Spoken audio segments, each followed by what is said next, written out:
Right, hello everybody. Welcome back to another episode of Doctor Pod.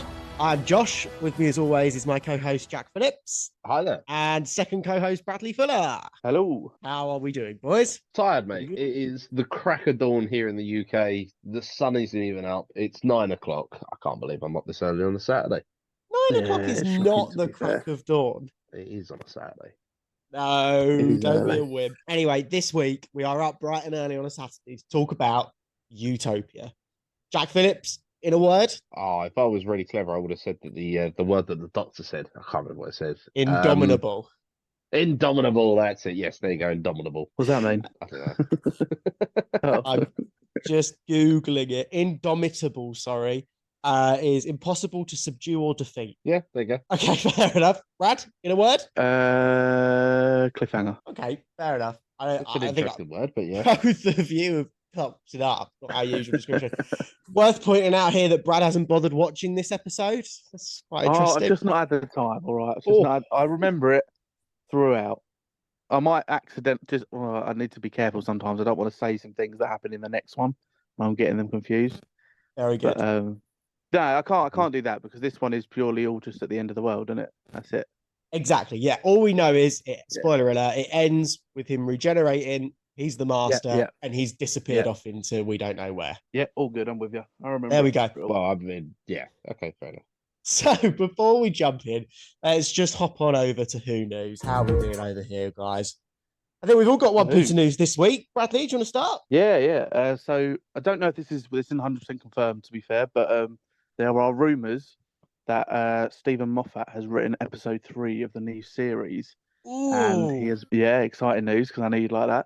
And apparently, I saw there's a picture that went with this news, and it's a picture of the Angels episode, with River. Yeah. And it said that he's bringing back the clerics. Are they the soldiers? They must be, I suppose. Yeah. Yeah. That's what I thought. But yeah, apparently that's what's happening. He's bringing them back for episode 3 of the new series. Interesting, because that's an infamously bad episode or two-parter. So I wonder what decision there would be. Not great. Yeah. Always good to see the Angels.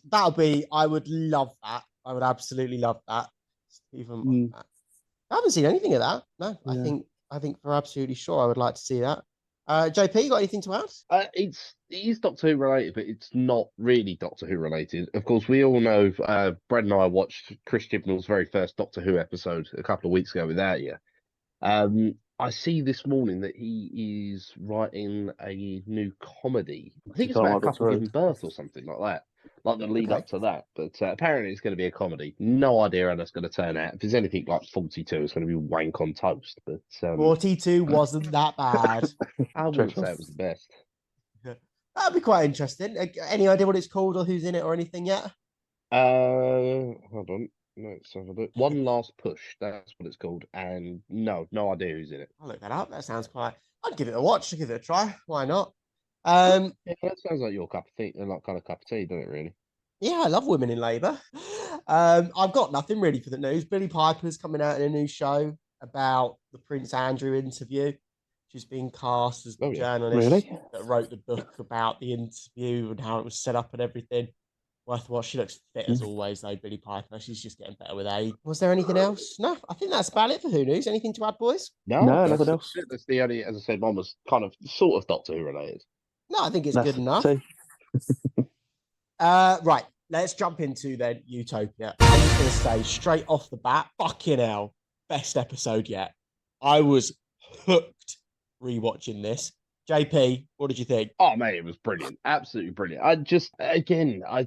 There's so many little things that all add up towards I guess what you would call the climax of the episode, like right at the end with the, kind of with the master. But spoiler alert. It's very well written.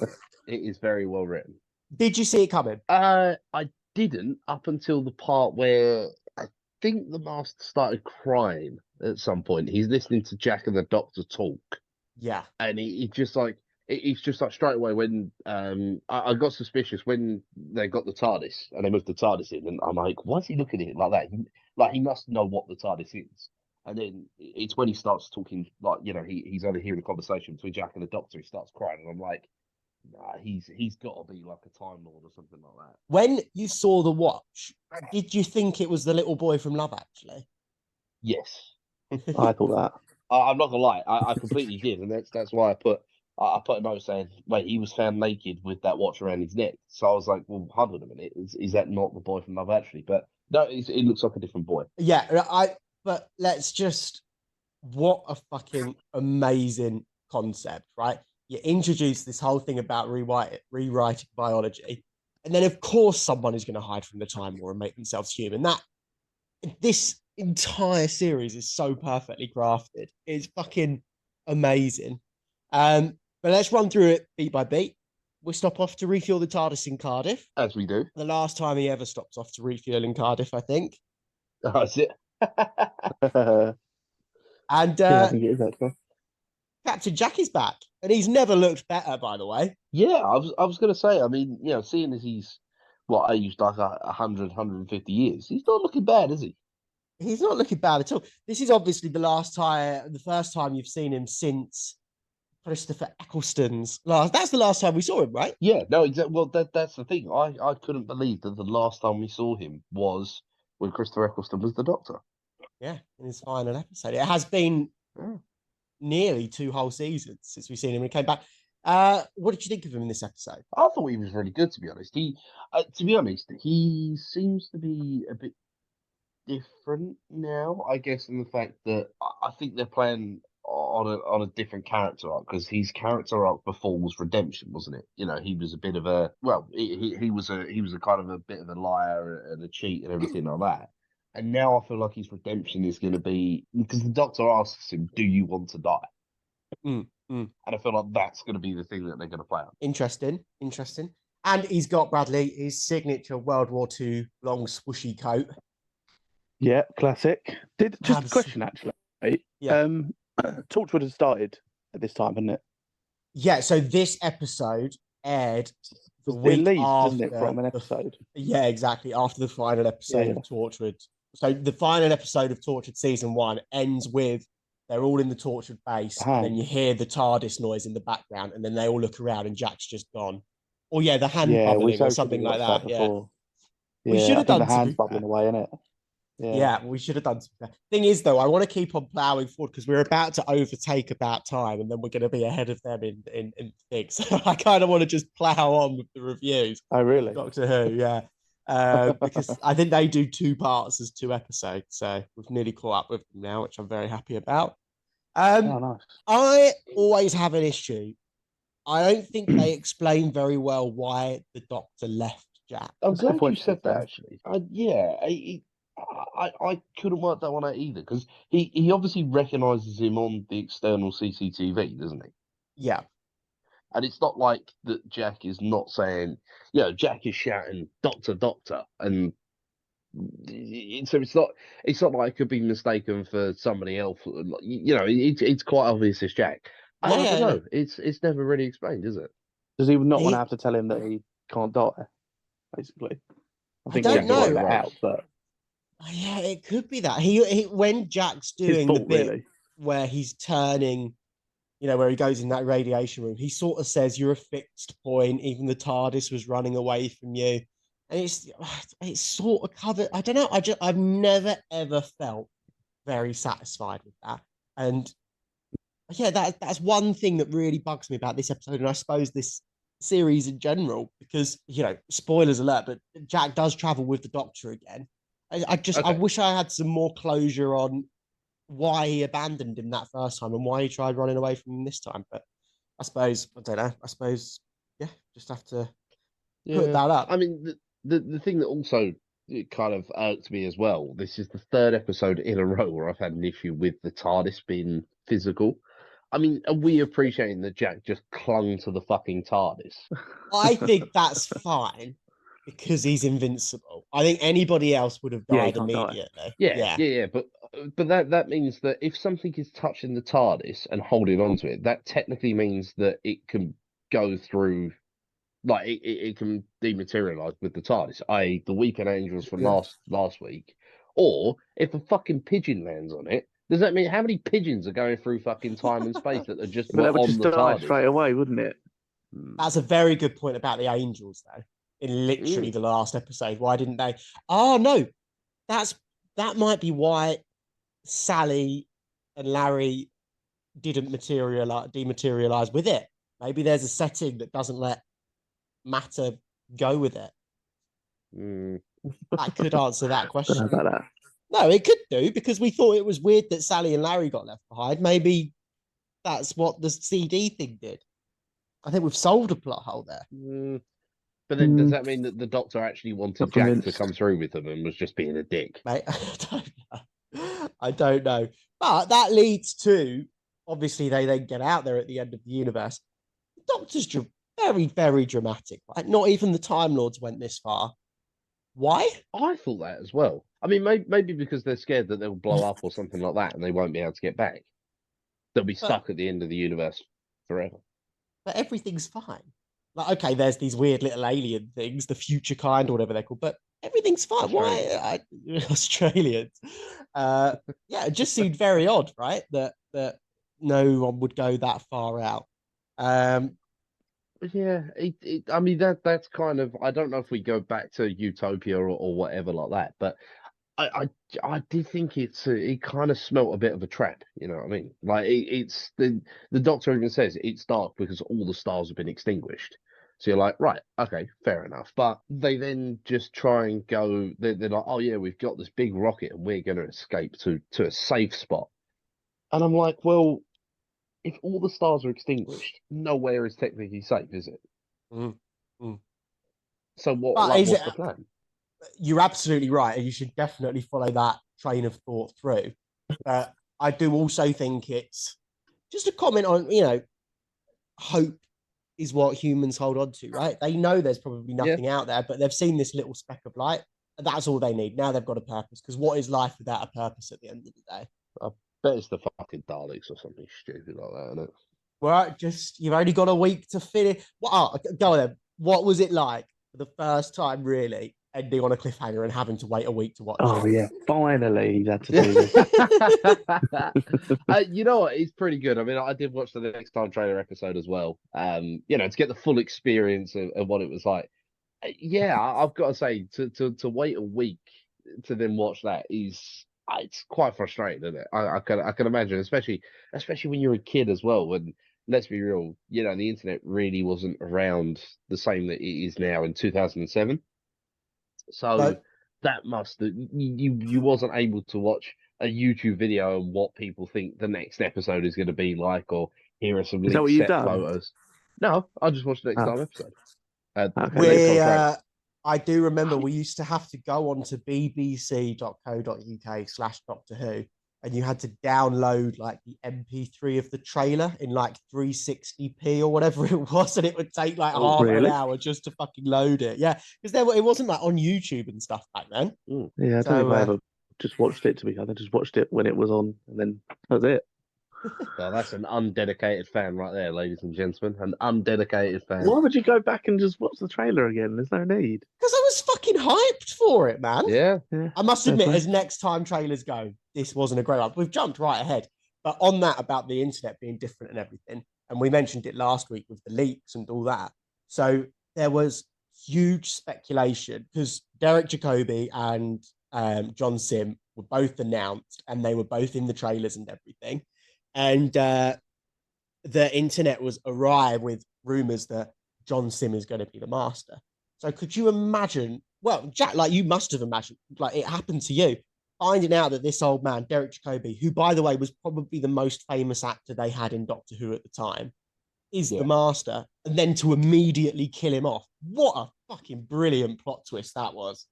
Oh, I love it. I thought it was brilliant, because I saw the actor and thought, you know what? I mean, look, I know nothing about the Master or anything like that, but I was like, actually, you know what? He's obviously a veteran actor. Yeah. That's going to be quite interesting to have in terms of, an actor to play someone who I'm assuming is evil, by the way. I would have thought he's evil, but I was like, yeah, that's pretty good. And then straight away, that, as you say, they don't kill him off, they regenerate him, but they just get him into somebody else, as someone younger, and it's like, oh, I wonder how many people that like annoyed. You know what I mean? Yeah, for sure. Because absolutely. I just it's just Derek Jacobi as well. Throughout this entire, he is a soft, cuddly little teddy bear of an old man. And then the second he opens that watch, fucking hell, something just changes. Like, it's so brilliantly acted. And the tension throughout this episode, or certainly when we see the fob watch for the first time, there's that little glimmer of hope, like the little glimmer of hope of Utopia, that he is going to be a good Time Lord. And it's like, I've seen this episode 100 times. I was like practically shouting at the telly, please be a good guy. Please go and have a hug with the doctor or something, And it's so tense. Oh, yeah. And because, again, I was sitting there, I was like, wow, the doctor's found one of his own. Like, and it was just, we, like my parents recently, we got two new kittens, and we already had a cat, and it was like introducing them for the first time again.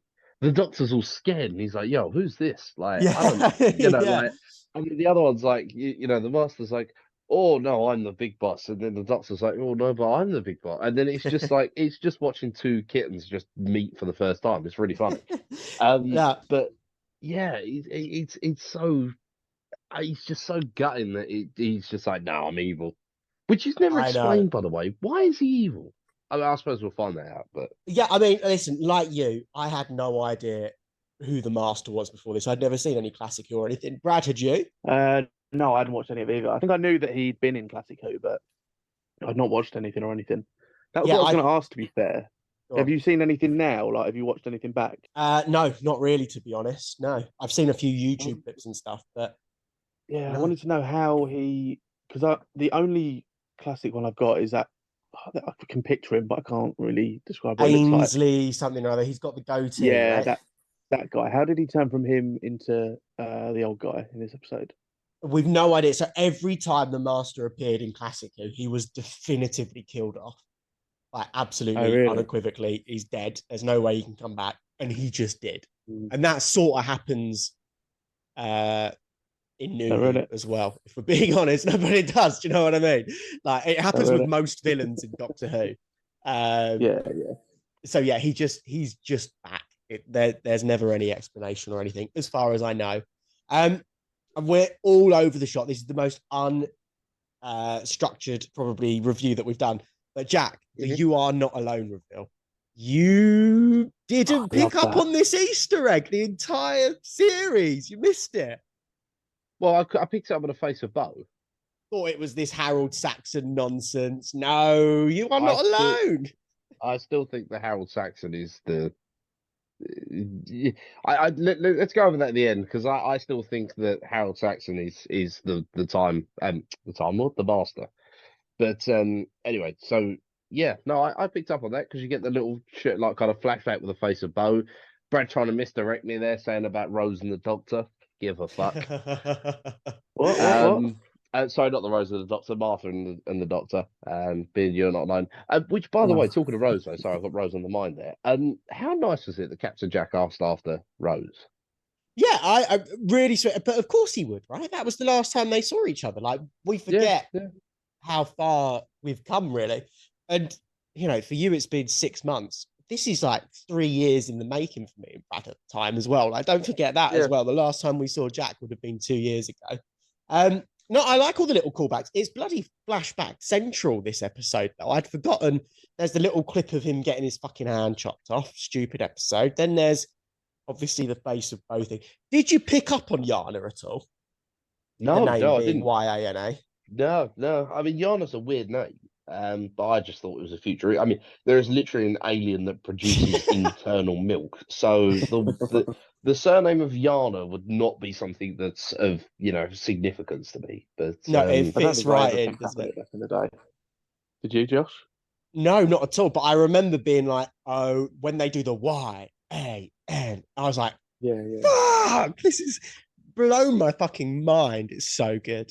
But no, I like the little callback to. I like also, I think Martha, and I'm not sure exactly when it happened, has become a lot less obsessive, and she is a little bit in this episode, but she's certainly less like schoolgirl jealous of Rose at this point, I think. Yeah, it's almost like she's made her peace. Yeah, and I think the changing point is human nature and family of blood. I think when he falls in love with Joan with an N, Joan, I think that's when she realizes she needs to move on. And now I think she's a 5-star companion. I think she's the absolute bollocks in this episode. Yeah, I thought she was really good. I mean, she's straight away, like they're in the, I guess what you would call the laboratory, and she's like, right, what can I do? Yeah, let me do this. I'll go do that. You know, she's hands on, just straight on with it. Yeah, she wants to she's help, all the time. She's trying to resuscitate Jack. Like, yeah.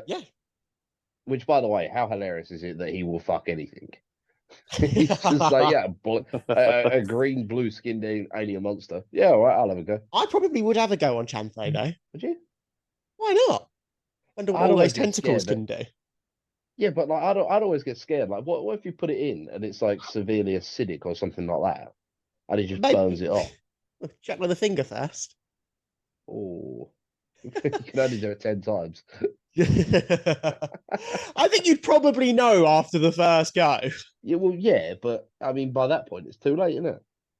Yeah, but you're not going to put the other 9 fingers in. No, but like kind of 9 other alien species. Oh yeah. That's... Jesus Christ. And then we get lots of running around. Everybody knows this, but David Tennant and John Barrowman, they used to race each other, and that's why on these scenes you just see Martha tailing at the back. When they run up to the silo fence that first time, Martha's fucking miles away, and I was like, Doctor, what a coward! You've completely just abandoned her there. But it's not his fault that she's slow. No, but he's got a duty of care. Well, what's he going to do? Pick her up? I don't know. It's just very funny that she's so far behind. There's loads of interviews with her saying like she simply could not keep up. And there's John Barrowman gets annoyed and he's like, yeah, but it's because I had a big bag on my back. That's why David Tennant was faster than me. And it's quite funny, the little rivalry that they had going. So yeah, Brad, what do you think of the dynamic of the 3 of them then? You know what? I'd love to see more of them as an actual, oh God, I nearly said TARDIS team then. Whisker, but as a companion, as a group, yeah. I think they're great. To be fair, I love like as individuals, like Martha. I love Martha, Jack as well, and then obviously David Tennant, Doctor. Brilliant. Oh, cheers, man. Nice. Yeah, no, I think they're quality, and they deserved more. Yeah, no, I totally agree. I think they work because they're both sort of not rejected by the Doctor, but kind of rejected by the Doctor a little bit. Like Jack was abandoned and Martha wants more and isn't getting it. So I think the dynamic between the 3 of them, I think is brilliant. I just think the way they bounce off each other this episode, I think is amazing. It's just a nice place to be. And, you know, you mentioned TARDIS team. It's not being shoved down our throats every 5 minutes that they are a family and that they are a team and that they do have to work together. Just let them be. Do you know what I mean? Fan. But should we talk about the Australians, the future kind then? What do you think of them as an antagonist, JP? Yeah, I've never been to Australia, but I can imagine that that's probably what they're like. It's nice to see nice people. That's Australians are nice people. Oh, we've obviously heard different things about Australia. Really? Why are we calling these aliens Australians? I don't know. Have you ever seen Mad Max? Yeah, I was getting Mad Max vibes. To be fair, yeah. Okay. I think that was filmed. Well, I think Mel Gibson's Australian, isn't he? That's right. Don't the kid have an accent as well? The Australian accent. Yeah, they were all Australian pretty much because I think they filmed it out in the outback in Australia. Oh, okay. Really? Okay. Yeah, but I mean that's always the joke, isn't it? That you know we unfortunately put all of our prisoners over there back in the 1800s, and yeah. And another spot of history that we're kind of gonna, apologise for. But interesting. Excuse me, I'm dying. They never explain the teeth. Well, I have quite a few questions that they never explain. So obviously they're just there to serve the plot. They're not a villain, but they just needed something to go wrong so that they could split them up and et cetera, et cetera. But yeah, they never explain the teeth. They never explain why they're dumb as fuck. The biggest question I have is, how did they manage to infiltrate the base? I thought that as well, because they obviously, like, the humans obviously check for the teeth, because they go to the doctor, Martha and Jack, show us your teeth. Yeah, exactly. So how did this one sneak through? Also, like, they can't hold conversation as well, like humans and like. Is it an infection? Was she in there and became infected, or like, I don't know. It's never explained. Maybe she had a can of Foster's. And a Barbie out the back, mate. I'm sorry to any Australian listeners. I love you, really. You're lovely people, but Don't worry, we don't actually have any, but we do have New Zealanders, so they'll be loving this. Yes, they'll just be there. Just we're number one in New Zealand now. That's it. But yeah, no, it's a strange one. It really is. And what made me laugh as well? It is a very, very, very niche point. But I really like it that the AK-47 made it all the way to the end of the world. This happens all the time, though, doesn't it? There's a couple of other like shows and movies that just use an AK-47. Has it happened in Doctor Who before, or was it something else? Oh, they had something similar for. In fact, I think that was the season 1 finale. Yeah, it was. Yes, it was. Yeah. Yeah. I like the idea that it's so durable it lasts to literally the end of the universe. The end of the world. Yeah, I love it. They could have made him look a bit more futuristic, though. They put a scope on it. It's got a scope, man. Futuristic.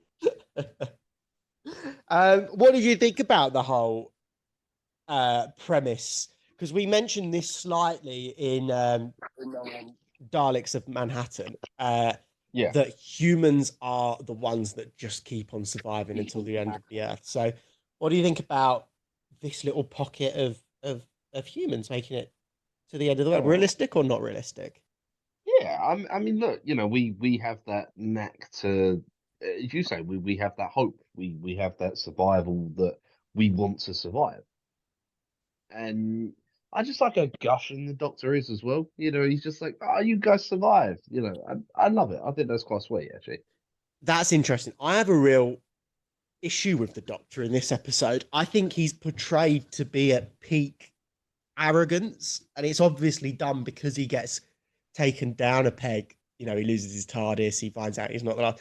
But all the way throughout this, I don't know if you can remember, Brad, but he's like, oh, I'd call you a genius if I wasn't in the room. Oh, I'm brilliant. I'm fantastic. Like, he's so arrogant in this episode. It's unbelievable. Yeah. And yeah, I think the word is hubris, right? Which is like pride before the fall. I think that's what they're going with. We're using some big words in this podcast episode. It's only 10 o'clock in the morning, mate. Bloody hell. I'm getting so confused. What's going on? I cannot tell you, this is my favorite episode yet.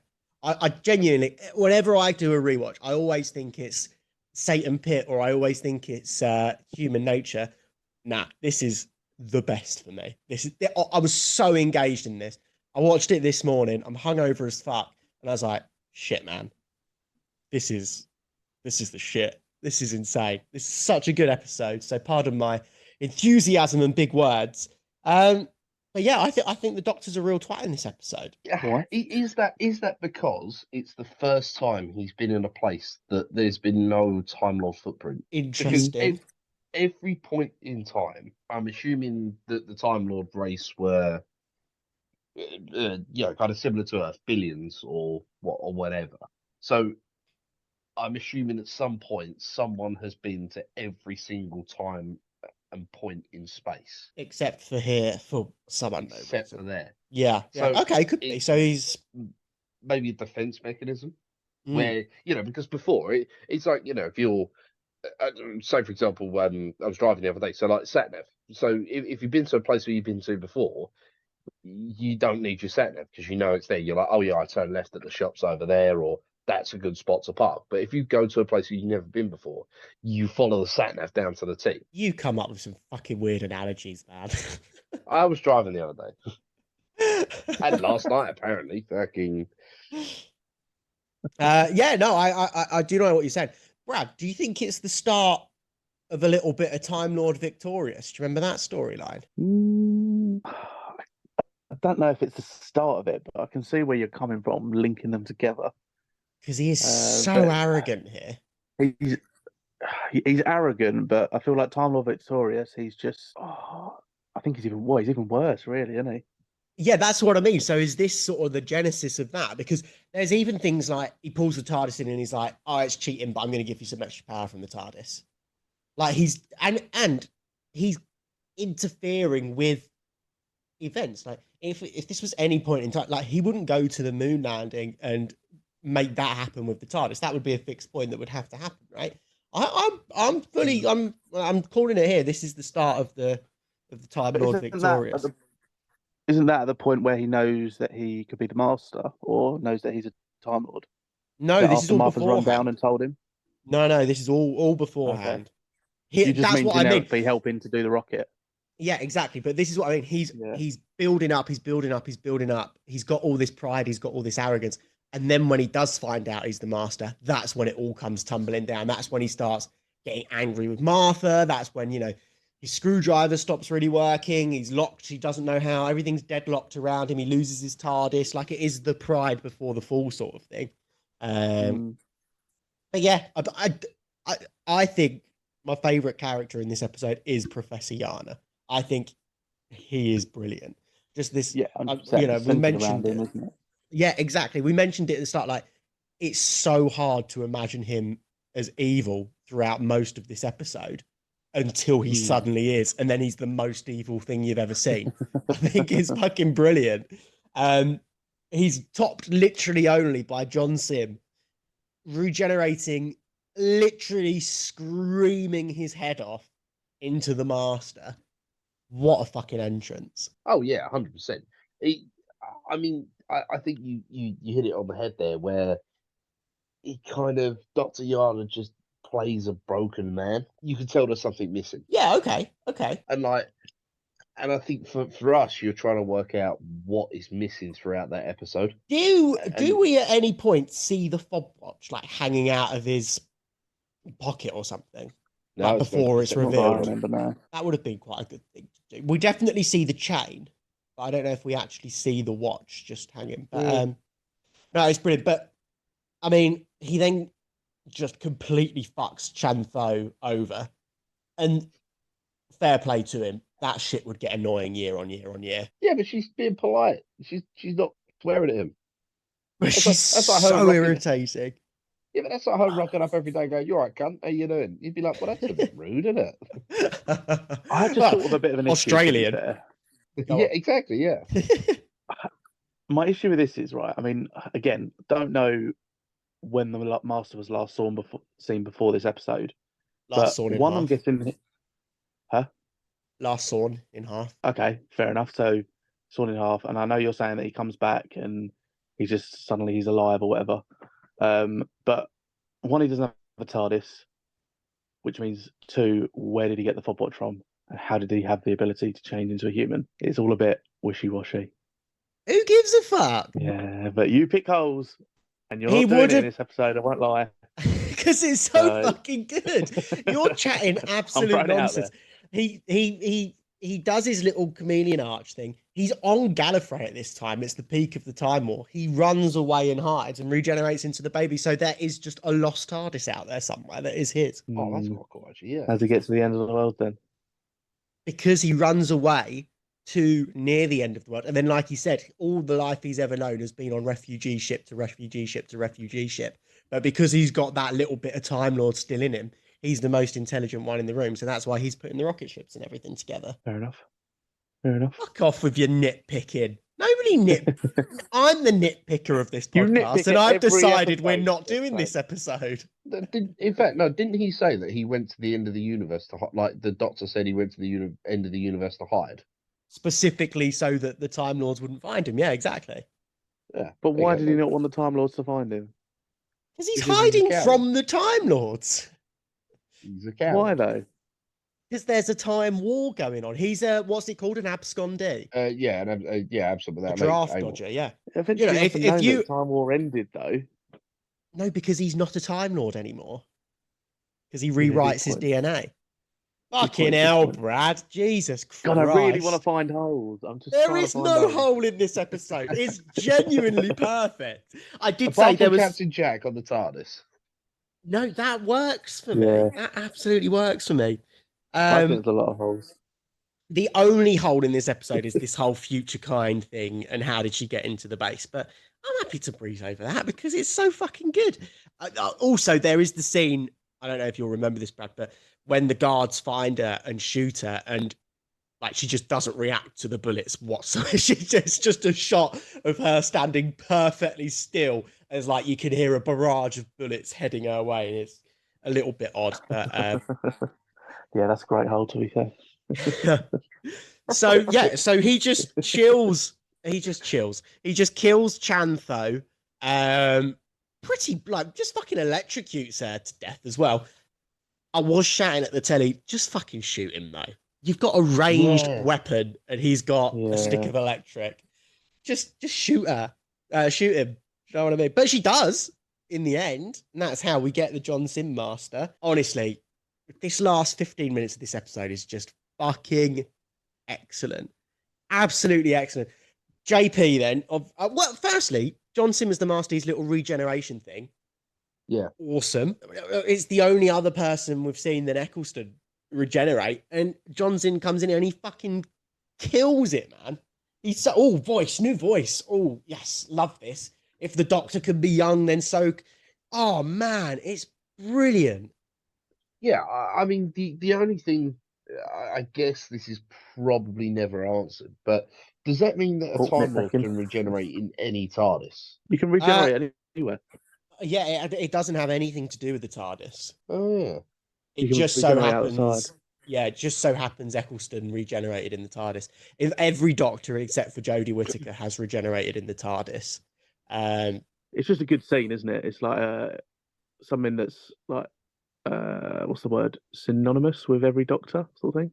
Yeah, it's sort of like a rite of passage. It's a tradition. In the TARDIS. Yeah. Okay, yeah. Also, second thing, what happened to the old security hologram? What do you mean? Well, literally in Blink, we established that the TARDIS has some kind of defense mechanism. Yeah. For intruders when the Doctor's not there. The Doctor literally isn't in the TARDIS. Someone else walks in and he can just pilot the TARDIS. I would say, one, the TARDIS door is open the entire time. So I'd say that's the equivalent of not locking your car. The security system's probably not on. Yeah. Also, he is a Time Lord. If anyone knows how to turn it off, it's going to be him. Do you know what I mean? Yeah, true. Because fair point. Like the TARDIS is very much the Doctor's, but I don't even know if we've found out yet that like every Time Lord had a TARDIS. Basically, like it's revealed in future episodes. The Doctor, the original Doctor, when he's leaving Gallifrey, he just runs down into the workshop and runs into the first one that he finds, and the reason that his TARDIS was in the workshop is because the chameleon circuit was broken, and that's why it's always a police box. He just picked one that was being repaired and he stole it. So yeah, I think that's fine. The Master would know, of all people, how to turn that security hologram off. So John Simm, he's in the TARDIS, he's deadlocked it. Doctor can't do anything. Whips up his sonic screwdriver, some things blow up in the TARDIS, and the Master's gone. JP, let's hear it. What are your finale predictions? Right, here's what I'm predicting. Martha says she knows the Master's voice. Yeah. She says, I know that voice. Now, the only voice that we've been hearing through when we've been with Martha and her mum is Mr. Saxon. I'm calling it now. Have you heard his voice? Yep, on the radio. No, I'm calling it now that Mr. Saxon is actually the Master, and that's why that's why Mr. Saxon is interested in the Doctor, i.e., getting Martha's mum to record conversations, work out where he is in time, etc., etc. Okay. Oh, it's a good theory. I like that. Yep. I don't think we have heard his voice though. I think they've just been talking about Mr. Saxon. Yeah, we definitely sure he came haven't. over the radio. No, it wasn't Mr. Saxon. It was another one of his representatives. Oh, okay. Okay, you only have to wait a week to find out. On a scale of 1 to 10, how hyped are you for this finale? Oh, 10, 100%. This is going to be. I feel like this is going to be like kind of the floodgates opening now. They could go through so many directions from this. So yeah, no, I'm excited. This is the second best finale of all time. I'm going to argue it's the best. JP, is this the most hyped for a finale you've been? I think it is. Yeah? Oh, I don't know. Maybe last season's finale. Really? Well, just because I knew Rose was in theory dying. But you didn't going into it though? I don't think. I don't.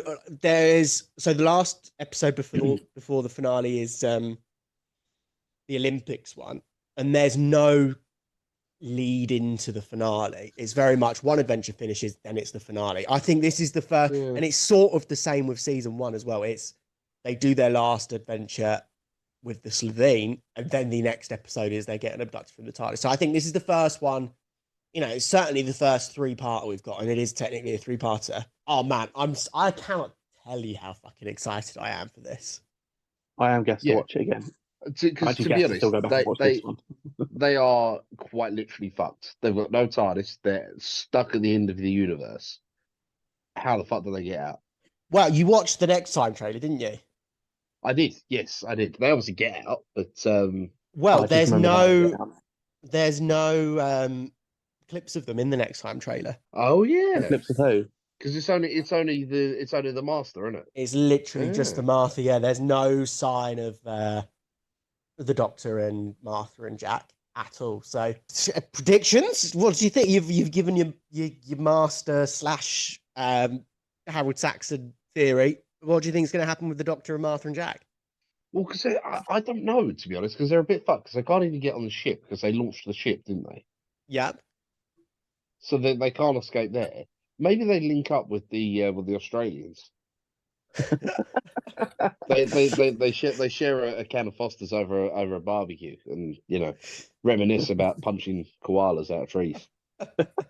Oh man, do you remember Mad Max? What a film, Do you know, I've actually never seen a Mad Max. I hear it's supposed to be very good. You never? They're really good. I really like them. Yeah. No, never seen one. Anything to add for this 10 out of 10 episode? No, I just in fact that's it really. My last note was they're a bit fucked, aren't they? They really are a little bit fucked. Yeah. Brad, anything to add for the episode that you didn't watch? No, I don't think so. But I'm just thinking about the reveal from the finale, the very sad reveal. The very sad reveal. Reveal. Just remember the sky's made of diamonds. Yep. Yeah. Keep that line in your head. Keep that in your mind. Yeah. We didn't really talk about the Doctor's hand. We sort of briefly mentioned it in Torchwood. That making a little creepy reappearance. I love Martha's reaction to that. I think that's brilliant. Yeah, speaking of that little boy, just child labour's back in the future. Excellent. Good news. Yep. No, I don't think I've got anything else. To me, this is perfect Doctor Who. This is I forgot how fucking good this episode was. I just thought a bit more, another little nitpick. There we go. The bit where Jack goes into the chamber. Yeah. It's like whatever degrees, like it's really hot in there. Yeah. No, it's not. And I know it is hot, isn't it? No, I think it's I think it's a little bit hot from the engines, but it's also radioactive. He touches it and he like burns his hand. It is hot in there. Yeah. I know he's immortal, but surely he would have like died and then come back to life at some point. He just does it. Yeah, but surely the radiation should have like done something. And I get what you mean. He should have killed over and then jumped up again. Yeah. The point is the radiation kills you so slowly that he's sort of regenerate. He's coming back to life at the same rate, so he doesn't kill over. It's fine. It just works. Stop it! It just all that would have happened is it would have wasted time watching him keep on falling over and getting up and falling over and getting up. It works. It's fine. It's good. I do think that's a great scene though. His like heart to heart with the Doctor. I love that scene. Yeah, it's brilliant. It's absolutely brilliant. What would happen if you chopped his head off? Or as well, does he grow a new head or does he grow a new body? Or both? What would happen if he chopped his body off? I feel like we should do this for science. He gets blown up in a Torchwood episode and he just grows back together because they put all of his pieces in one bag. Yeah. It's fucking grim. I need to rewatch Torchwood. I can't remember much of it. I'm fully up for doing Torchwood because it's fun. And it was also our best performing YouTube video for quite some time as well, which was interesting. But listen, guys, I'm gonna start this off. Fucking love it, without shadow of a doubt. Love it, love it, love it, love it, love it. Best Doctor Who yet. Yeah. David Tennant is on form. There's arguments. Episodes like this is what makes him the best Doctor. There's an argument to be had right there. Oh, is that you saying? You say that? This to me is 10 times better than Blink. And Blink's a good episode, but this is a good Doctor Who episode. Brad, love it or hate it? Even though you didn't watch it. Yeah, I love it 100%. Yeah. I'm literally gonna go and watch it after this, but I remember most of it anyway. Great episode. And JP? Love it. Of course I do. It's everything. It's kind of fucky time plots and drama. Fucky running. time plots. What time? Fucky time plots. You don't see that in the BBC description, do you? Fucky time plots. But no, it's good. It's everything the Doctor Who should be, which I really like. Yeah, no, I mean, just top tier television. It genuinely is. But on that note, we've got the next time to look forward to. 2-parter, Sound of the Drums, Last of the Time Lords. Let's fucking go. Yeah. We get the Marvel helicopter. What's it called? What's that thing called, Brad? The what? Oh, the Valiant. The Valiant, yeah. What's that called in Avengers? The big floaty ship in the sky, Jack. I don't know what it's called. Or the helicarrier. Yes, the helicarrier, that's it. We get that in the next episode. Yeah. Don't spoil anything, but yeah. Well, not as excited as I thought you would be. So on that note, we'll move swiftly on. Thanks for listening, everybody. Thanks for the engagement and everything. I would like to point out, boys, that Blink is our most listened to episode since I disappeared. So I'm undeniably the 2 episodes we did were terrible. No, Human Nature and Family of Blood. Oh yeah, I forgot we'd done that one without you. To be fair, how many did we do 3 without you then? No, technically 3. 42. 42 of their Human Nature. Yeah, I thought it was one before that as well. So yeah, by far the most day one downloads we've had pretty much since we started, actually. So it's good to be back. Glad my listeners have returned, and of course, why would you if I'm not here? So no, it's good to be back. Looking very much forward to the 2-parter next week. And again, thank you for your engagement and everything. Do your little sign off, boys. Yeah, no, thank you. Thank you as always, guys. Josh has just pretty much stolen my thunder there. But we really do appreciate everything. And we will see you next week for the season 3 finale. Bradley. Well, sorry, zoned out then. And you've also just disappeared into the fucking fridge, apparently, or somewhere. What? You did. You sounded like you were underwater for a second there. Oh, I think I had my thumb over the speaker. Everybody, we are a very professional podcast. And on that note, I shall bid you adieu and adios, amigos.